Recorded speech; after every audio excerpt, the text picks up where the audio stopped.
Hi everybody and welcome back to the Creative Kindergarten YouTube channel. My name is Amanda and I'm an early childhood educator in Ontario, Canada. And this is actually video number 5 in a 5-part video series all about the kindergarten classroom environment. I started off talking about whether or not you should use a theme or not in your classroom, talked about what you should put on your walls. I've talked about material storage that you should use. I've talked about books that you can have in your classroom. And now for the last part of this video series, I'm going to talk about like kindergarten classroom centers that you could have in your classroom and things that have worked for me in my classrooms in the past. So if you don't know a lot about my classroom style in general, I have what is like, I like to call like self-regulated centers where children get to pick where they go when they want to go. So we have large blocks of time throughout the day where, there's tabletop centers set up and then other places that the kids can go to, and the kids get to go wherever they want, stay as long as they want, move along whenever they need to. These self-regulated centers, I've talked about them in a whole separate blog post, and I'll link that in the description for you if you want to check that out and learn more about self-regulated centers. But to do those self-regulated centers, we as in my teaching partner Vi have always thought like the more centers, the more choices that the students have, the better choices that they're able to make for themselves.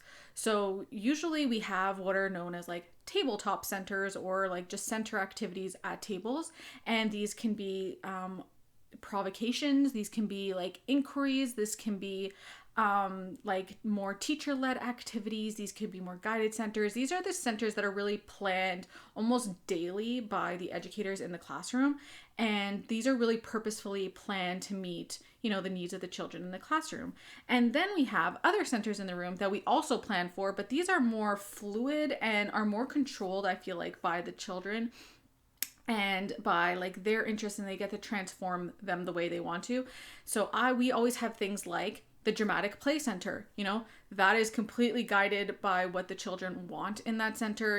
If it's a restaurant, it could be a restaurant. If they decide that day it's a house corner, it's a house corner. It's a Starbucks, it's a veterinary office, it's a doctor's office, whatever they want at that point. Like they can just change the materials themselves and like create it and it just follows whatever they want to do. We also always have a building center, and again, the kids take the building materials that they want and then they build with them and they can create whatever they want. So again, completely child guided and, really follows their interests and their needs at that time.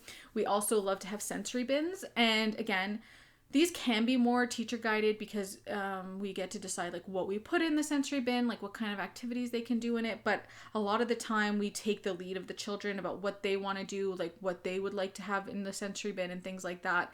And those get changed out usually on the weekly basis.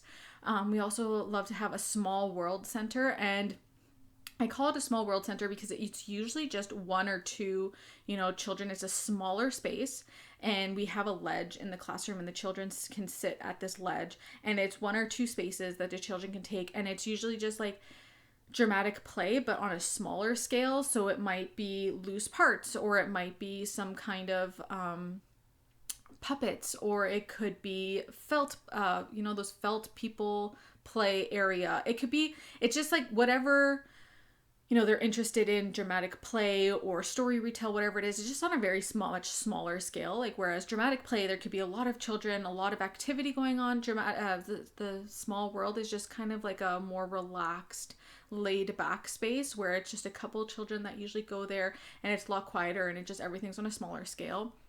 I also have a blog post about that as well that I can link in the description for you if you want to check that out. And then we always also have a fine motor station. One of the things that, we've always struggled with the most in kindergarten is fine motor skills.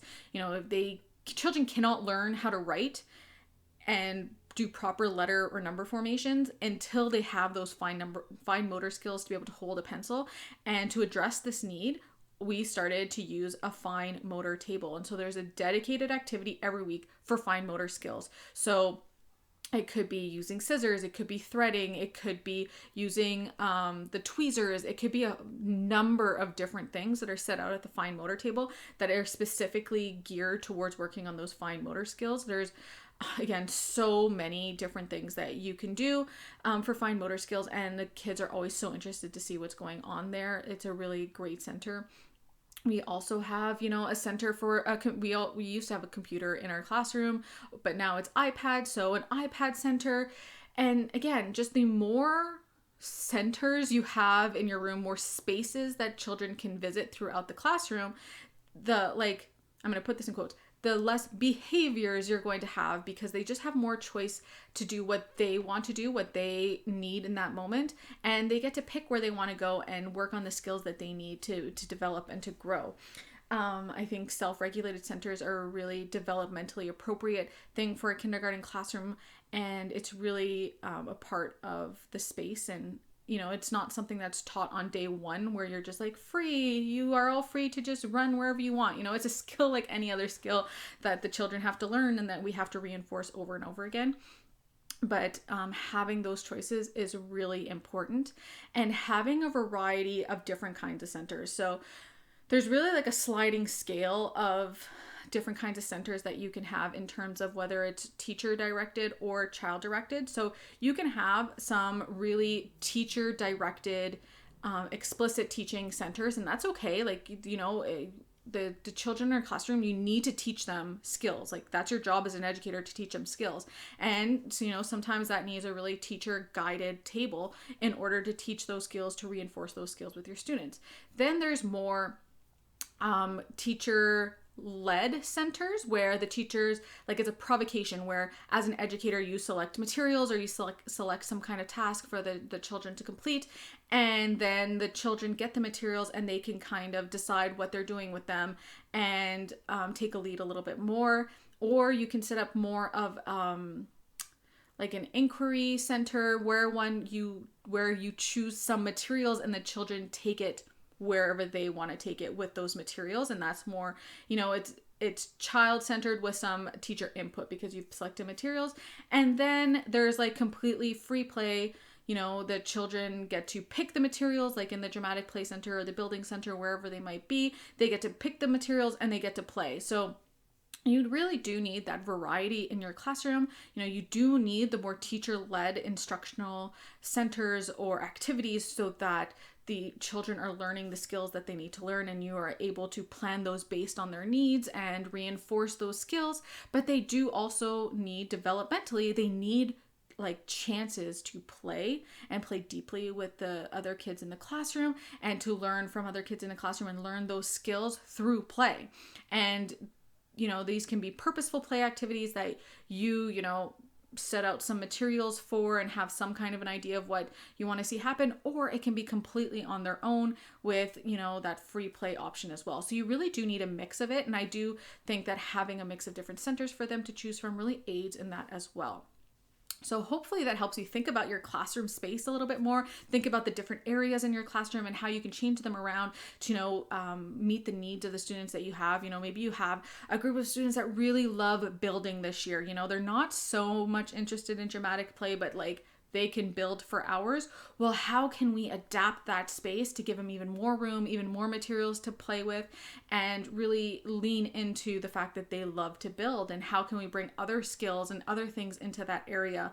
And so really thinking about the classroom spaces that you have and the group of students that you have, and you really purposefully meld those two to make a classroom environment that fits the needs of the children. We don't want to just make the kids fit our classroom environment. We really want to make our classroom environment fit the students that are in the room. And really thinking about those spaces that you have available, the materials that you have available to them, is a really good reflective practice as an educator to make sure you are addressing, the students that you have this year at this point in the school year. So those are my thoughts and my ideas around the different spaces in the kindergarten classroom. I didn't even talk about it. Usually there's an art easel as well, and like they can go painting. There's just so many different places in the classroom. There can be a science center, there can be a sandbox, there can be a light box where they do some things with light and shadows and things like that. There's just so many different spaces. If you have any great spaces that work really well for you in your classroom, make sure you leave me a comment down below and tell me all about the different spaces that you have for the students to have access to throughout the day. I'd love to hear it. I'm always looking for ways to expand those choices for our students. And so make sure you leave me a comment down below. If you like this video, make sure you hit that like button, and to get notifications for future videos that I put out. make sure you follow my channel and you subscribe so that you can always see new videos whenever I post them. Again, this is video number 5 in the series, so make sure you go back and rewatch all of them. Thank you so much for joining me today, and I will talk to you all next time. Bye!